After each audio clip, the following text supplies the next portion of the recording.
How old are your clients? I know you're young. I don't know, 60, 20, it doesn't matter. Everybody likes Dora. Like whatever. Yep. Dora the Explorer. I don't Absolutely. send them the Dora one, just the closing time. Okay.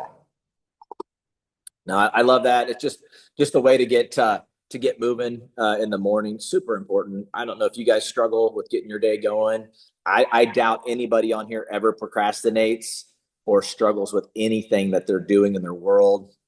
I'm certain of that. So you guys have got that all mastered. So we talk about that, and I love Brandy's conversation at team meeting this week, really around a lot of mindset. And I am not a super big process guy or detail guy. I've got help for that because I need help for that. We need to have those. But mindset I think is so important to just get moving. And I think we can get crippled by emotions or fear around certain things or not knowing. Is anybody not known? Like, I don't know everything about this. I don't know what to do. Maybe I just won't do it. If you've ever felt like that, then you're with me. And so, understanding that you're just not going to know everything all the time, and it's totally cool when that happens. You just got to be bold enough to step up and just be willing to figure it out, and being learning based. And so that's what I love about this company. If you're willing to go back and study something and learn something, and we need to continue to be immersing ourselves as we go, but at the same time, we're just not, we can't know everything, and that's okay. It's totally cool. That's when we follow your lead and go ask Stephanie. That's nice. Yeah. Hey, I heard you go in there. Hey, babe. That's what I do. Hey, babe, I got a question. Because I do. I have like 10 questions a day. All right. Hey, I need help with this. Or, hey, can you look at this? Or I'll just walk in there and she's having a conversation, which what I thought was with herself, and it wasn't. She was actually talking to Stacy outside the door. I was so rude. I'm like, oh, I'm sorry, Stacy. So it's all good. It's all good. So, all right. Well, I got 10:04. So I always like to start on time at 10:04. And I can promise you we'll end on time because I respect your time and we all got things to do and accomplish. And part of these masterminds is working through some challenges that we have. If this is your first mastermind, welcome. We do this every Thursday at 10 a.m., right, Lonnie? And we'll make sure we get on and do this thing. And it's a great opportunity for the leadership within the Market Center and our leadership council, with our associates that jump on different weeks. So we have somebody different usually jumping in every week, but really it's somebody that just starts the conversation and then it just evolves out from there. And so we just have a few topics that we jump into and maybe we troubleshoot a few other areas because sometimes things go sideways in real estate and that's just going to happen. So, so one of the things that I wanted to talk about today, a couple different things, but one of the things I wanted to jump into, what are we at? We're at 23, Lonnie. All right, see if we can get to 30. So one of the things I want to jump into is professional growth. And I was thinking like, okay, like what do we need to look at right here? And I think it's more than anything is like, what kind of positions are we putting ourselves into? And so I kind of drew this out, like what position or opportunity am I putting myself into so I can better connect with my database or my community? All right. And so what am I doing? Am I doing something? And you should be doing this weekly, on these opportunities, getting some swings. And some of these are daily, obviously connecting with your database. We talk a lot about that, but getting out in the community and getting in front of people. And so what I would recommend, and this will make a lot of people uncomfortable as it made me super uncomfortable, but start getting in front of large groups of people inside of rooms and networking. Show yourself, emerge yourself as a leader within the group by being willing to step up and speak in these opportunities. When you do that, and a little bit of preparation will go a long way. Off the cuff is difficult for sure, but when you're prepared and you step into these, one of them is, and I'll pick on Paul Fife a little bit on like coffees. Like he ran that coffee meeting at our office the other day. That was an amazing opportunity to step up in leadership, show off our office, welcome in other business owners within our community in there, and then have a conversation around some of the things that he's working on or how he can best help them. And so that put him not on a pedestal, but it put him in a position where people could see him better. if that makes sense, versus being stuck in the masses in the crowd. He emerged himself as a leader on that opportunity right there. So that's the question I'm asking you. What are you doing? What kind of opportunities or positions are you putting yourself in so that you can better connect with your database, your community? So I'll open it up right there. I want to hear from you guys. What are you doing? What are you working on? What do you want to do? I got 50 minutes, so I'll sit here quietly. I'll lead off, Ryan. Yeah. Yeah, we have started a monthly newsletter now, going out to our database. I've never done that in my career. I don't know why, but and then that has Lonnie's view of the market is just a piece of it. Most of it's more personal, and Amber has restaurant and travel tips and different things in there. But so we're kind of excited to just do something different and make some touches into our database, into that triangle, kind of from coming from a different angle. Yeah. Show a more personal side of you. Like, I think a lot of our clients or past clients, Lonnie, could see us as just the mechanism that gets them from point A to point B at times, because we're fiduciaries, but we're facilitating the transaction. And when that is done, it's like, okay, that mechanism stops. I don't really need that. But what if we had the opportunity? What if we stepped out a little bit more and they did know us a little bit more on the personal side of what we do, not only like socially, but what do we do inside of our community as well at the same time? I think that's a great opportunity to really showcase like who we are, and we're not just robots that are sending out contracts and opening doors and doing listing appointments. So I think that's the great opportunity. So the monthly newsletter is a great opportunity, giving out perspective on what's happening in the market and then showing a little bit about the personal side. So you show them your golf swing and that you show a little video or that part's kind of, I'm keeping that to myself. Yeah. You got a Scotty Scheffler swing, Lonnie. Yeah. A little back foot slide. Yeah, that's good. Exactly right. It works for him. Yeah. All right. So I'll say that's a great opportunity. All right. Who else is doing something? What are you doing? And does it make you uncomfortable? I put that in there. Does it, or did it make you feel uncomfortable when you did it? Nope. Nope. Nobody. Bueller. Look at all these mutes on here.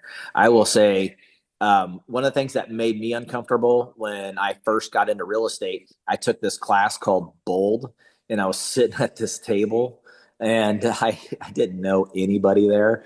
And you had to stand up and tell people who you were and that you were bold. And I was so self-conscious about standing up and just like telling people who I was, because I just hadn't done it. I mean, I could tell you to get bent on a job site in construction, no problem. But if you had asked me to stand up and politely introduce myself, it was a little more difficult. That's just because I hadn't done it. But you go back to that class 12 or 14 times, things start to evolve and change, and you start getting more comfortable with yourself. We've talked about this in our team meetings because Lonnie's always dropping some different numbers and Brandy's bringing us different stats and things like that. If we took a few notes on those stats, those are your talking points to be able to drive home to people in short conversations, like your elevator speeches, and being able to deliver that kind of information to people. Like, oh, you're actually watching the market. You're not doing real estate. I live it. I are real estate, right? And I know that's Belton talk right there, but that's the truth, though. They understand that when you bring those stats and those figures to them, like you're actually studying what's going on in the market. That's a huge opportunity for you. I know a lot of agents already do this. However, it's new to my business this year, is just automatically pulling up a market analysis on some of my past clients' houses, just as a touch point to reach out to them and say, hey, we don't know if you've noticed this, but these 3 houses have sold in the last year. These several houses have sold in the last 2 years around you, and here's what the analytics show on your home value. Didn't know where we were still at interest rate wise. And, I know that's a very basic touch base that a lot of agents have just done from the beginning, and I never had. So we've started incorporating that a little bit more as we've gotten more proficient at doing CMAs and stuff. Like quickly, we can pop out like a real generic one. And hey, also asking them, have you guys made any changes that we weren't aware of to the house? Because sometimes on our call time, that's not, it's more like personal, or, hey, I saw this, that you guys did this on Facebook. Less about like, oh, are you finishing the basement? Oh, you added a detached building out back, or what, so, and I need to shore up my schedule, or my proficiency on that. But right now, what we've added in is adding a CMA feature where we're just giving them updates outside of the neighborhood nurture. Actually doing one and sending it over to them, so that just kind of keeps us looking like market experts, instead of just sending out the auto email, which that, the auto email has covered my rear end so many different times. But that's a new thing for us this year. So I wouldn't say that it's made me uncomfortable. If there's any discomfort there, it's sticking to it instead of flying from the hip. It's actually being intentional about it. That's probably the most discomfort that I faced with it. But the actual act itself and reaching out to the people, that it did not. Yeah. Tim, are you strategic in that, as far as like, are you looking at homeowners that you worked with minimum 5 years ago, like 5 to 10 years they've been in their house now? Or are you just going like straight across the board? They might have only been there for a year and a half, 2 years, and you're still going to give them a CMA? Yeah, great question. No, we actually were just looking at kind of 5 years back was the number. There was a few people that trickled in from like 4 years ago, just because we felt like, oh, there was been a lot of movement.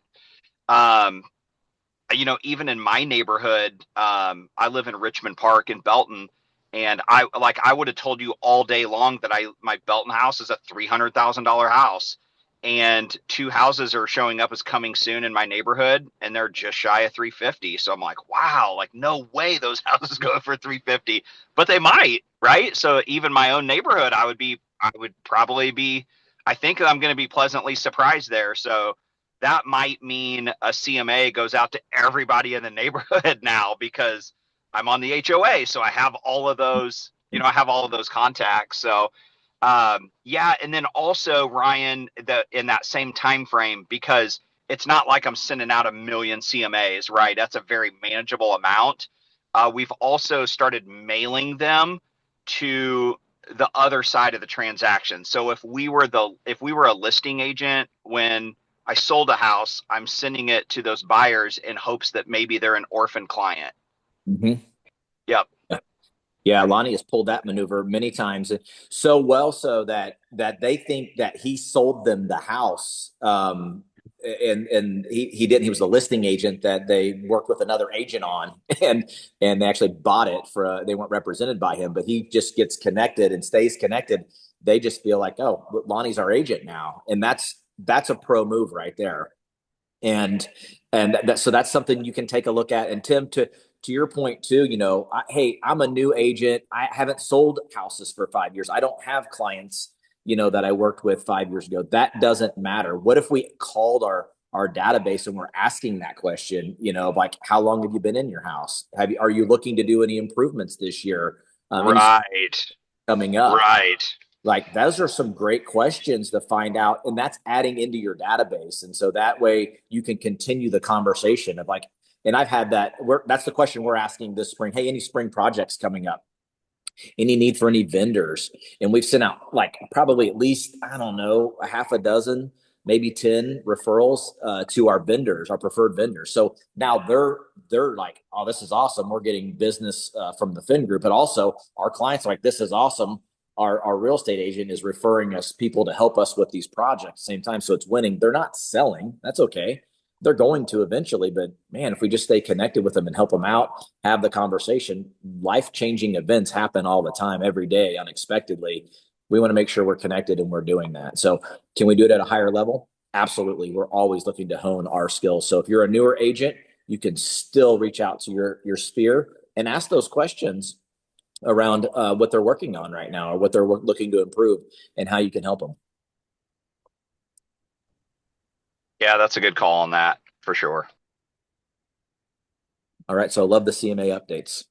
What else are we doing? Or is there something else somebody wants to try but doesn't know how to engage it to start?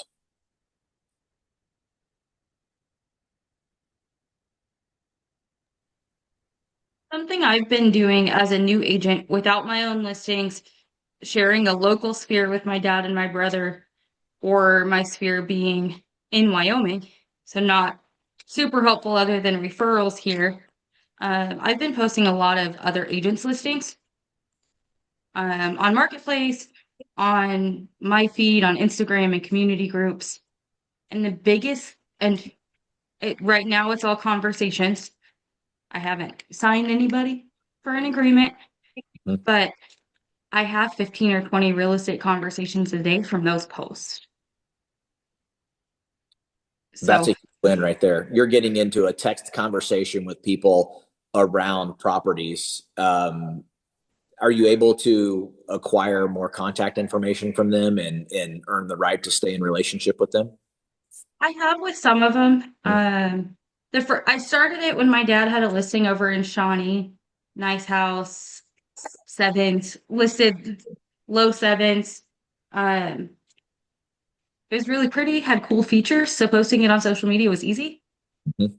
Um, but so then I hosted an open house, 6-hour open house there one day. It was long. It was a long day. It's Whew. fine. Six I think That's it a was hours open. six. That's like a marathon there. I think it was six. My dad did part of it. He put out the signs for me, so a win for that. But a lot of the people that had messaged came to the open house, Mhm.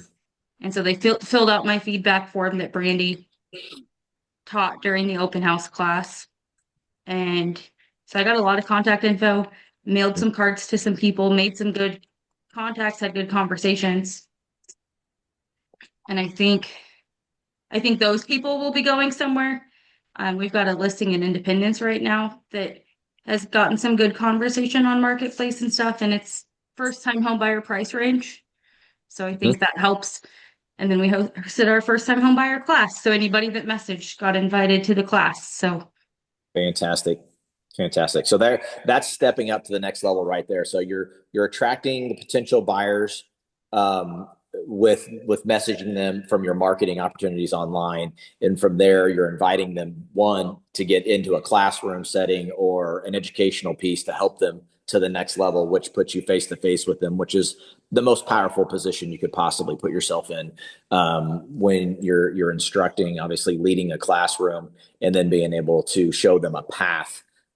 They're absolutely going to want to work with you at that point because you've given so much at that point. So great job on escalating the ability, one, from just marketing, connecting, inviting, education piece. So you're just stacking it up to build that ability to do business with somebody. So congrats. That's a well-oiled system you guys are working on.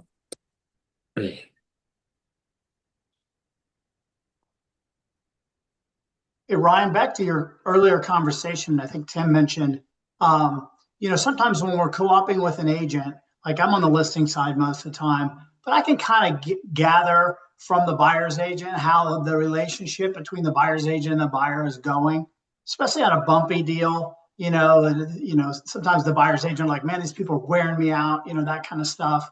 But I kind of make note of all that too, because if when the deal closes, it's not uncommon for me to go pick up my sign and lot box and I'll strategically be sure I introduce myself and say, hey, I was the listing agent on this and congratulations on your new house. And I live in the community, if we can ever answer any questions, I'm just out, up the road, that sort of thing. You're not stepping on anybody's toes. They're just putting a name with a face. But I would say, at least a third of the time, the people probably would never hire their agent again. So we might as well be the first name that they think of when the time comes for them to resell. And then you send that mailer to them once a quarter for the next 10 years. And they just call it.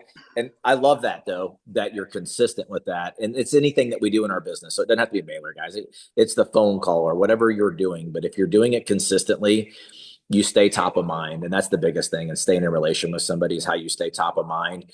It's being able to deliver value to them at every opportunity you get in front of them. So that's a key piece right there. So what value? So that's why we're on these masterminds. That's why we're jumping into our team meetings weekly as well. Whether you're there or you're listening online, you're getting some of that information to be able to deliver that into your sphere, into your database, to be able to grow your value to them. And again, it allows you to stay in relationship. and it helps them pick up the phone when they see your caller ID pop up. They want to hear what you have to say next, not just, oh, they're going to ask me if I have a referral for them again, because that's all they've done for the last 2 years. And I don't even want to refer them anymore because that's all they asked for. So don't be an ask hole. Is that right, Tim? Is that what they call it? We want to make sure that we're delivering value every time that we're reaching out. So awesome opportunity there, Lonnie.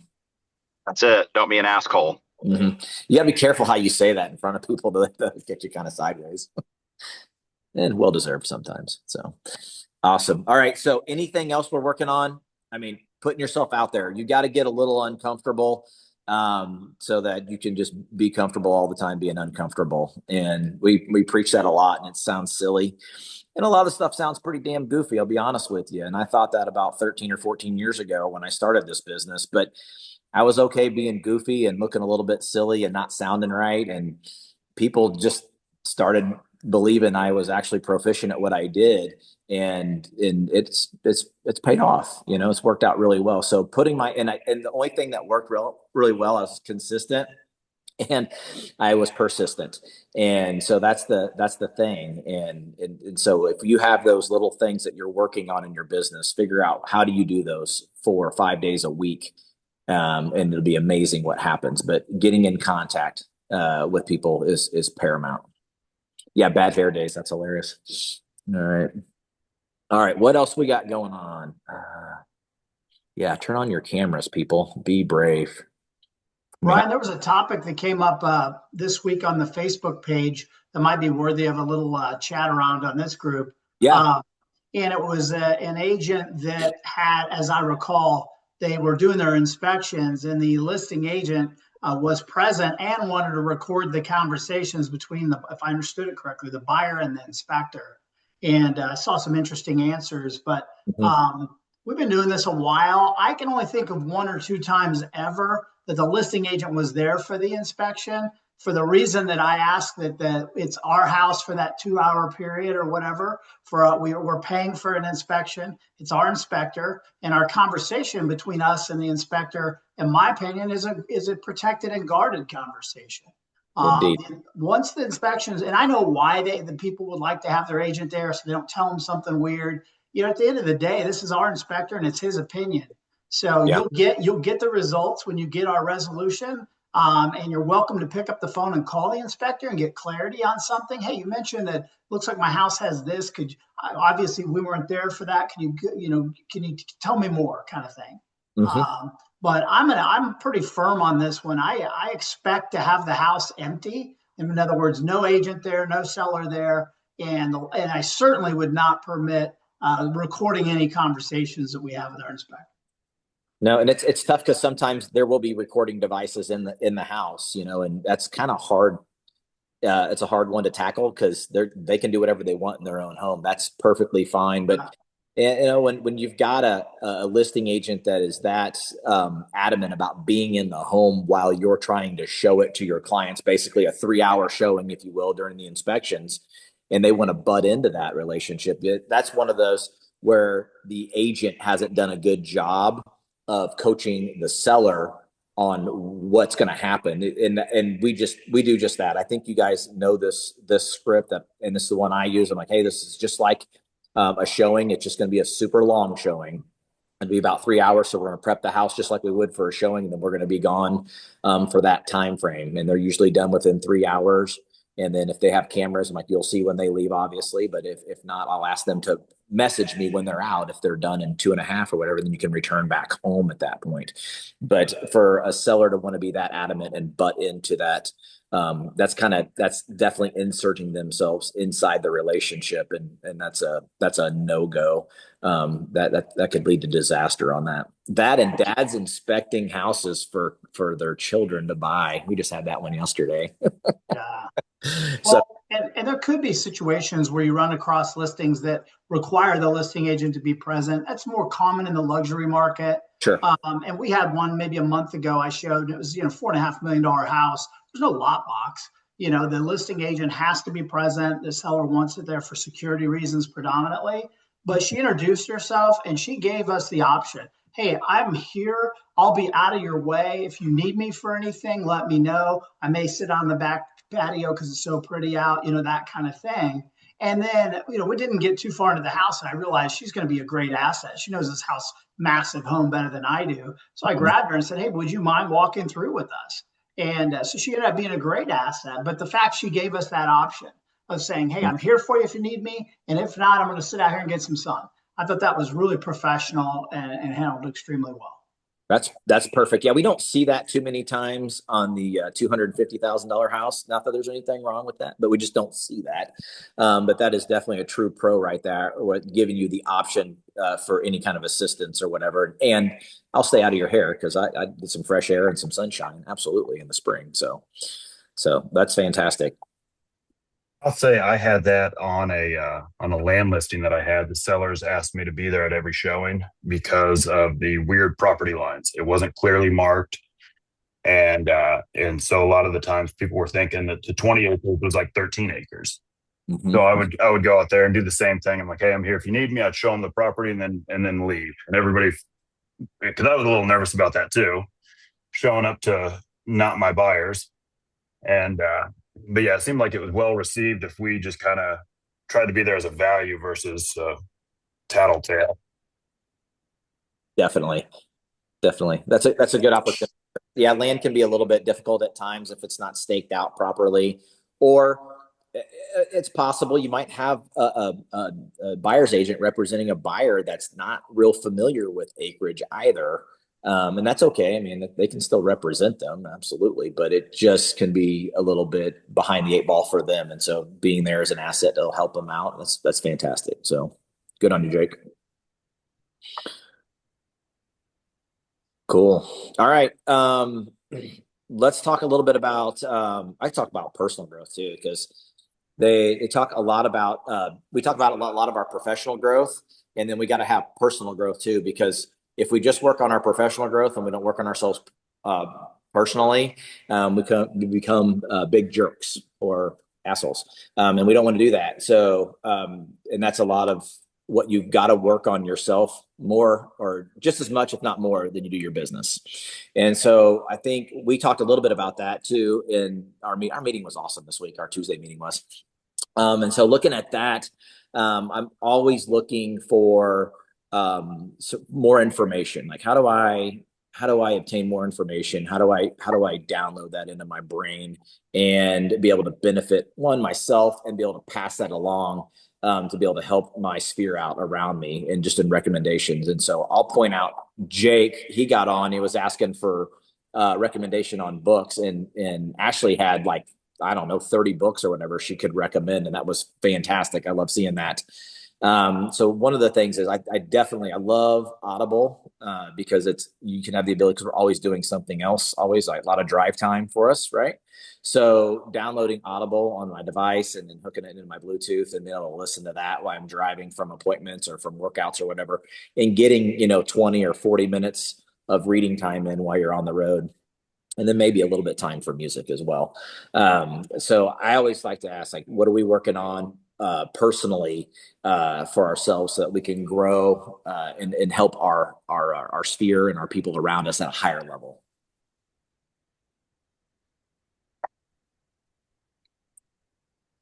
I think a big thing for me is I'm 95% sure I found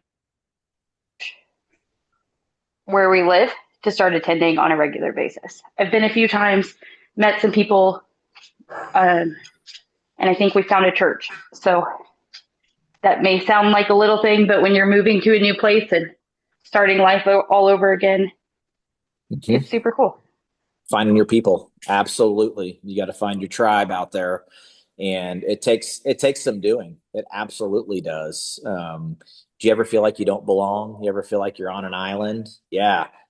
Don't keep yourself there. You got to put yourself out there, and you got to go find your tribe. So keep moving. Definitely. That's great, Ashley. I love that. Finding a church is important. One thing I did, Ryan, last year, I made a goal. Now, this was an ambitious goal, but I wanted to listen to a podcast a day on something. It could be personal, it could be spiritual, it could be business, it could be anything.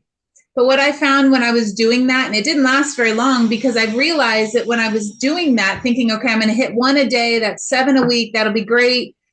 What I found was I wasn't engaging with the material and the content. It was coming in one ear and out the other. And I didn't ever implement.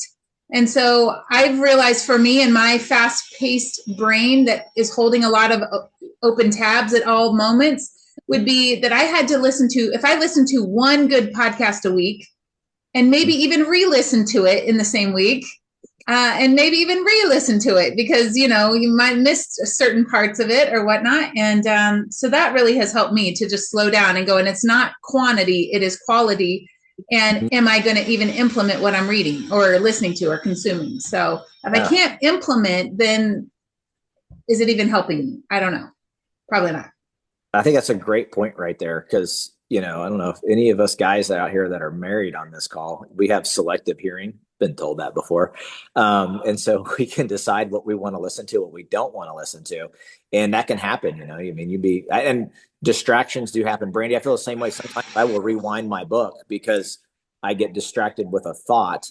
And then I'm like, I just missed the last, 30 seconds of what was being talked about there. So I go back and re-listen again. And I love the fact that you're going back and listening to the same podcast maybe 2 or 3 times to be able to really download that and implement that into your world. I think that's super important because Gary Keller even talked about that. He goes, you guys are out there trying to read 50 books a year or whatever. He goes, that's great to get all that knowledge, but why are you reading 50 new books a year? Why are you not just reading the right books every year? And what he was meaning was we don't have it. We haven't mastered it yet.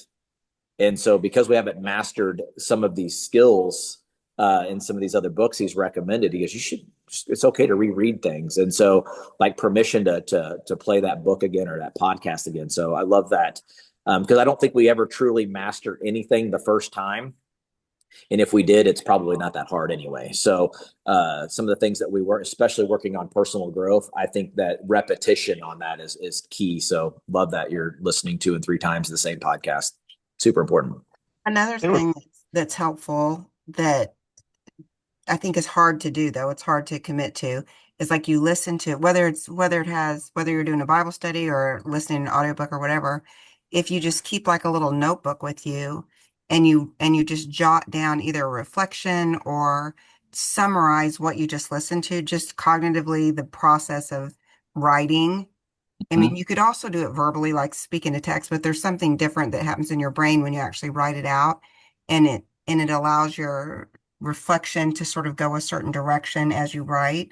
So if it's like really important to you or something you want to hold on to, kind of physically writing something out that some sort of response to what you just heard, whatever that is, just some sort of response. So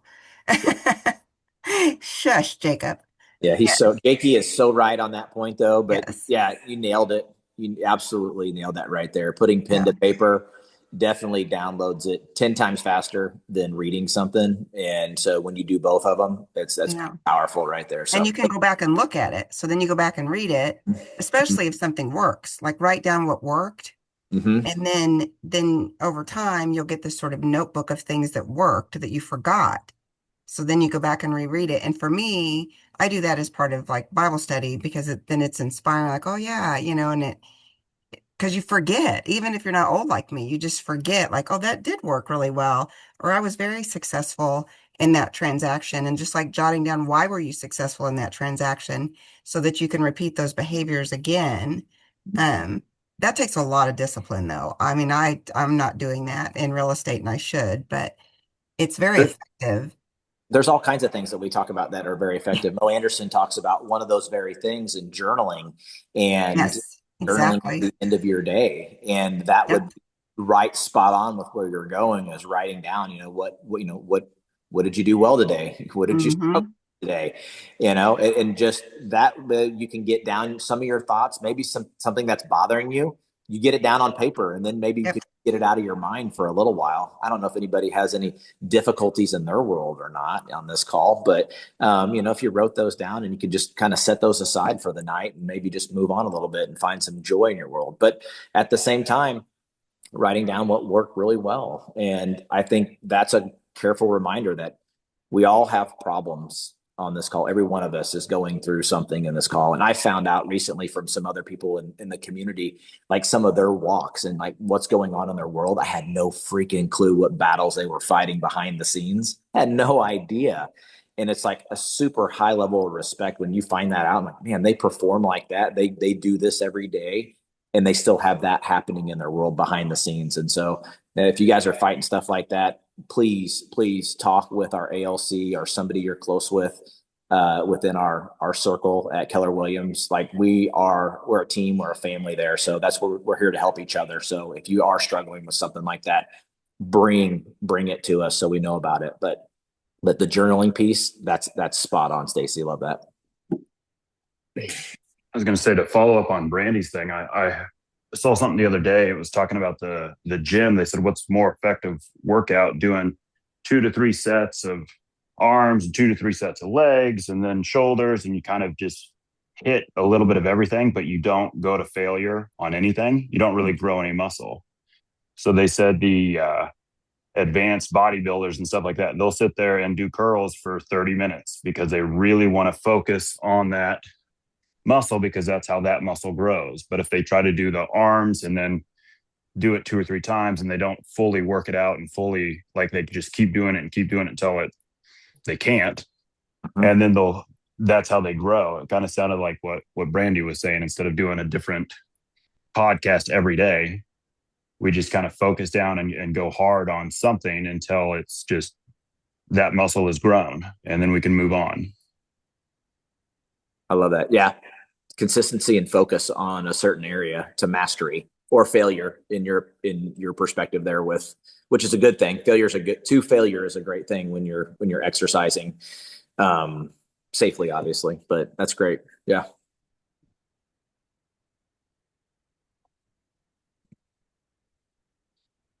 All right. What else are we working on personally? We growing anywhere else?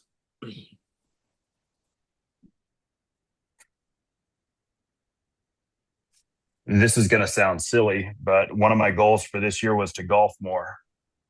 Because last year I didn't make any more money last year, and I golfed a whole lot less, and I was more stressed. So I was like, well, let's just try to balance the work life a little bit more and give myself the permission to take a little bit of time off.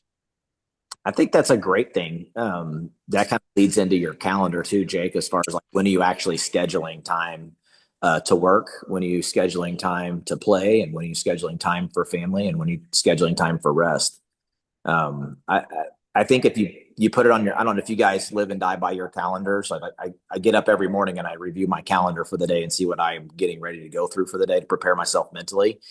And so like I know what's getting ready to happen in the next 12 hours of my life. And so I can kind of play out my day a little bit better. But man, I tell you what, Mondays are never like great days. It's always the first day of the week, kind of kicking things off, right? No, they're not that bad, because at 3:30 I go to the golf course, and so it's going to be okay. It's going to be just fine. So something, obviously, some recreation in your world, making sure you're scheduling that. I think that's huge right there. So that's great, Jake. I'm glad you're going to play more golf this year. Yeah, I did that. And then I set up special dates once a month with each kid, just one-on-one time for 3 hours. And it's nothing like very minimal, simple stuff, but it's on my calendar. I'm off at 4 and then or 3, and then we go till dinner time. So just very small, but it's on my calendar, and I haven't missed one yet. So that's been helpful. There you go. Respect the calendar. Do what it says when it says, because you decided to put it in there. So you made the commitment to write it down and put it in your calendar. All right, great. Then all you got to do is just execute on that plan that you put in there. So I think that's fantastic. So what do you want to do? Just put it in there, right? And respect it enough to do it. That's good. That's good. All right. Let's see here. We got about 18 minutes left on the call. Let's troubleshoot a couple things. We got anything working sideways inside the real estate arena? I don't know if it's working sideways, but I'd love to hear your opinion about this. I've chatted with Lonnie about it, and he knows I have a house coming soon over in Silver Lake. It's a fixer-upper. We've priced it well. Got a lot of people calling me on it. It's been in coming soon for a while. People are chomping at the bit to get in and see it, see pictures, all that stuff. So of course I'm fending off the wolves, telling them, hold on, wait, we're not ready. And then an offer, we've had the same agent submit 2 different offers. Sight unseen, box 3, they really want this house. I'm trying to figure out what's in the best interest of my seller. Of course, I'm going to present it and let them choose. However, they're going to go, well, what do you think, Brandy? And I'm like, okay, this is a popular house. It's going to get a lot of attention. However, we do have pretty solid offer, and trying to figure out, but then at the same time, I feel really bad going back to these other agents that have asked me questions. They want to get in it for their client.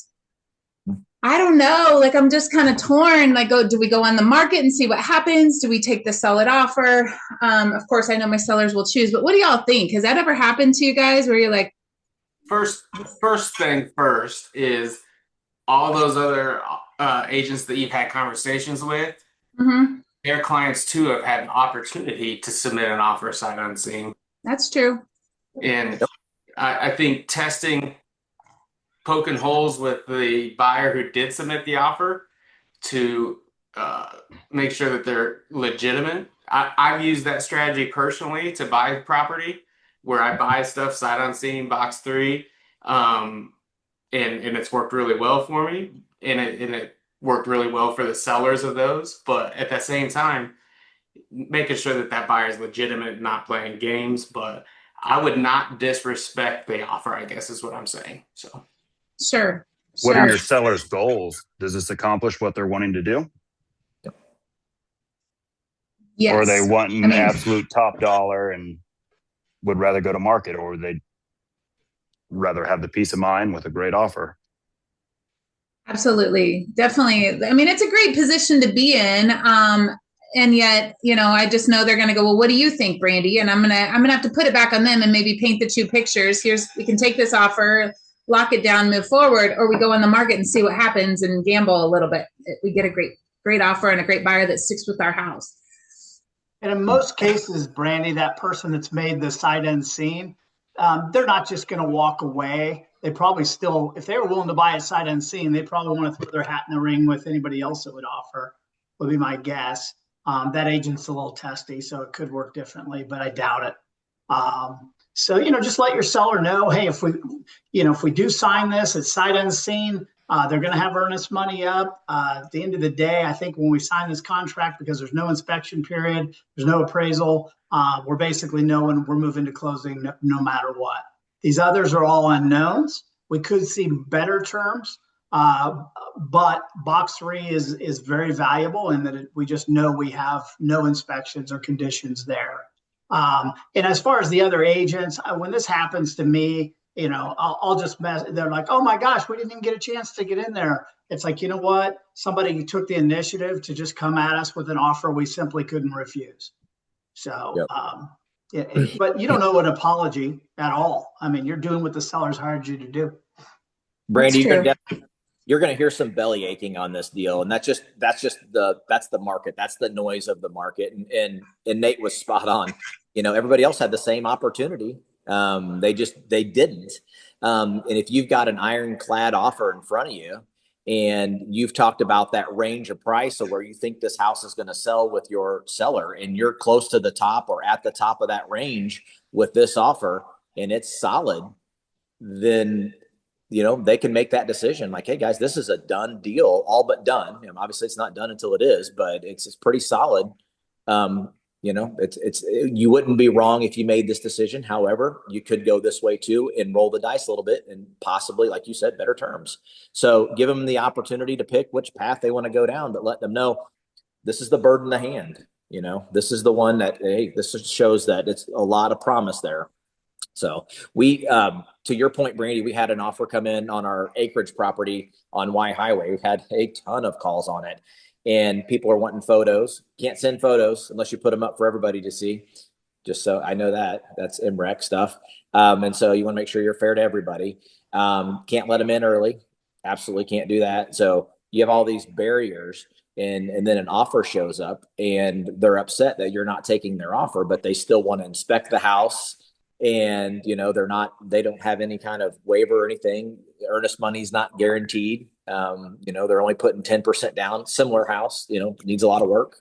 And so what do? Like, do you look at that offer and like, there's a lot of opportunities for that buyer to go, yeah, we changed our mind on that thing. It's not that great of an offer. That one's not specifically. So it just depends. If someone's coming in box 3, it's serious earnest money, and the capital to back it, and you verified that, there's nothing wrong with that. And the seller decides it. I think that's what my biggest hangup is even realizing that maybe I'm a people pleaser, and I hate making these other agents who I've been so kind to. They've been so kind to me. We've had great conversations. They have perfectly wonderful buyers, and I have to go back and say, hey, I know I told you it was going on the market May 1st, and I told you there really wasn't a chance it was going on sooner, and I meant that. And yet this offer showed up, and I think you should door knock the neighbors and be like, hey, I've got 8 people lined up to buy your house. That's true. Yeah. I lost one the other day to that site. It's the first time I didn't even know about that sight unseen kind of thing, because we were all revved up to go look at it. As soon as it hit the market, I'd called and talked to the agent. And then I think I might have asked you about that, Brandy. I'm like, how is this already sold? How did it didn't even go out of pre-MLS? And I think you said it's the sight unseen thing. And so I'm wondering, on the other side of that, when would you do that if it wasn't like a Nathan, like it's the rock bottom, you're an investor going in at the, getting it at really low investor price? When would you, as an agent, a buyer's agent, do a sight unseen like that? What would be the motivation? Or it sounds super risky to me. Brandy, what if you did people pleasing type activities and said, call everybody and just act dumbfounded, like, you're never going to believe this. We got a sight unseen offer. If you guys are really that interested, go ahead and put your hat in the ring with your best terms available, because the one that we have in hand is in kind of our firing range. So, you could almost create a bidding war before showing. So thought about it. I will probably do that. Yes, I will do that. Best tip right there. I remember back in the right before COVID and after COVID, when the market was crazy, this happened all the time. There were multiple offers in the sight unseen box 3. It happened all the time. So yeah. And by the way, this has happened on my last 2 listings, both in Raymore. Sight unseen offers showed up before anybody ever saw the house. At least the first one, there were pictures up. This one's, there's not even pictures up. Nobody has seen pictures of the inside of this house. That's the part that also makes me a little nervous. But so Stacy, I would say to your question, because I'm thinking, I'm with you. I'm like, is this a new strategy? Is this what we're doing now? But I think obviously your buyer has to be okay with it. Your buyer has to be able to be comfortable making a sight unseen offer and buy a house they've never seen and never will see until they buy it. That sounds so scary. But I'm not doing that personally, but you don't know. Sometimes they might have, they might have a relative in the neighborhood, or their kid lives in the neighborhood, or whatever. Their reason for wanting to buy that house, you have no idea what that might be, and they might not care, or they've been in a house that looks similar, over at Silver Lake. That's kind of different, but you just don't know what's motivating the buyer. So. And they're so risky. Yeah, it can be risky, but I remember, I've been in this business a long time, and right after COVID, people were having listings that would honestly go to multiple offers without being able to see the property because it wasn't live yet. Mm-hmm. It's crazy. Doesn't happen much anymore. But obviously it does, because there's Brandy, she's got people doing that. So interesting market we're in, huh? Mm-hmm. So there's definitely opportunity. I think we're seeing this, Brandy. You said your house is a little bit distressed. Is that right? Yeah, it is. It needs a complete update, really. And then the other one that you had in Raymore, was it a little distressed as well? Nope. It was top shape. It was Yeah. Good to know that, because the one ours needs a lot of repair on it. So obviously pricing for that type of property is very appealing. So the numbers getting a lot of people interested.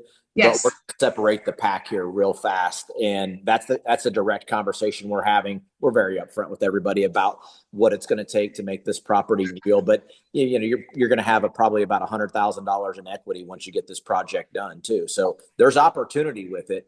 And so when people understand that, and I let them know exactly what they're walking into without being able to get into the property, we're starting to separate those a little bit. But I had an agent tell me that she's been doing this for 25 years, and she couldn't believe that my seller wouldn't take her offer. It was Jenny. It was Jenny. Jenny at Century. It was. All right, guys. That one's awesome. All right, we got a few more minutes left. Anything else we want to jump into? I have a seller in jail. I've had that. Remote closing. Yeah, Chris, you have had that, haven't you? I have, yeah. But- Well, I'm the not wife, 100% positive yet, but I think he signed over like a power of attorney to the Yeah. wife. that's what I had to do, Jake, because my seller, the husband, was in jail, and I actually sold 2 properties for her while he was in jail, and then she bought a house while he was in jail. So get a power of attorney. That's what I had to do. Just make sure you tell your title company up front so they know, and make sure you do what they need you to do. So Yeah, I told title. Jody and I were talking about that the other day. So Yeah. yeah, they're aware. yeah. Awesome. Oh, that sounds like a great video opportunity right there for you guys to shoot that. In jail, no problem. We can still sell it. Yeah. It takes time to get the power of attorney, though. I will tell you that because you've got to go through the jail system of mail and all that. The jail mail. Awesome. Jail mail, yeah. Yeah, Cool. and if you're talking, it sounds like you're already having a conversation with Jody, but like a lot of people will just do a generic durable power of attorney, and it has to state specifically on there that it can be utilized for purchase and sale of real estate. So like make sure that you communicate with ask Jody, or she may even have to ask what specific verbiage they need, because I ran into that before with a client where the mom was selling a house, but she had signed a power of attorney for her daughter to sign on her behalf, and we ended up having to have the mom sign in order to do it in the time frame that we needed. So she had to come in, and it was a real pain in the rear. But it was because the power of attorney didn't specifically state that it could be utilized for real estate purchases. So there's some sort of verbiage in there that needs to be stated specifically for that. So watch out for that. Yeah. That's a great point. And then anybody out there working with military, possible getting deployed, making sure that they have their power of attorneys, specific power of attorneys before they leave, so that their significant other can operate. Make sure they're married, obviously, and that they can operate on that. We dealt with that one inside our family in the last couple of years, and it helped tremendously by being able to have that. You can get things done. So it makes a huge difference. So if you're representing your military out there, think about that. All right, we're going to wind this call up. I want to kick it over to Brandy for some minute. We've got some continuing education coming up. I want to make sure you guys are going to jump into those opportunities. I believe next one is next Wednesday. Is that right, Brandy? Close. Next Friday. So not this Friday, but next Friday, the 24th. Mm-hmm.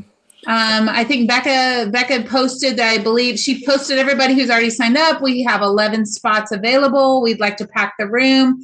Free opportunity to pick up 3 elective CE credits. Don't forget, everybody in the state of Missouri has to renew your license this year by September 30th. So don't sleep on these free classes. Get in there. Let's get those knocked out.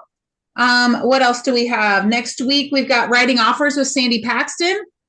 So it's like that's our first impression. It's probably our second impression. If we've called the agent and got on the phone to ask what's most important to the seller, the next thing would be to send over a clean offer, knowing how to write those offers. So Sandy at 10 a.m. on Monday. We have ALC next Tuesday. So it won't be a regular team meeting. There's ALC next Tuesday. And then beyond that, I don't remember. That's all right. That's the next week. And definitely jump into the CE opportunities. Don't be like me and wait to the last minute to do your continuing ed. to renew your license. You don't want to get jammed up like that because you got things to do. So I commend our office for getting these opportunities in and make it. We have no excuse at this point. We have zero excuse. Ashley? We have a lunch and learn on Wednesday. That's right. Thank you. That's what it was. I knew we had something going on next Wednesday for sure. Wednesday and Friday for sure. Jump in, get some training. Be sure, find your way back in here next Thursday as well. Who's running them? Is Brandy, are you running it next week? Tom O'Connor's next week. O'Connor. Okay, so we got Big Tom. He's going to run it next week. Jump in here, guys. Thanks for joining me today. Have an awesome week. It's a beautiful day. Get outside and sell something. We'll see you. See ya. Thanks, Ryan. Bye, Brandy. guys. You're welcome. See ya. Bye. Brandy, Yeah.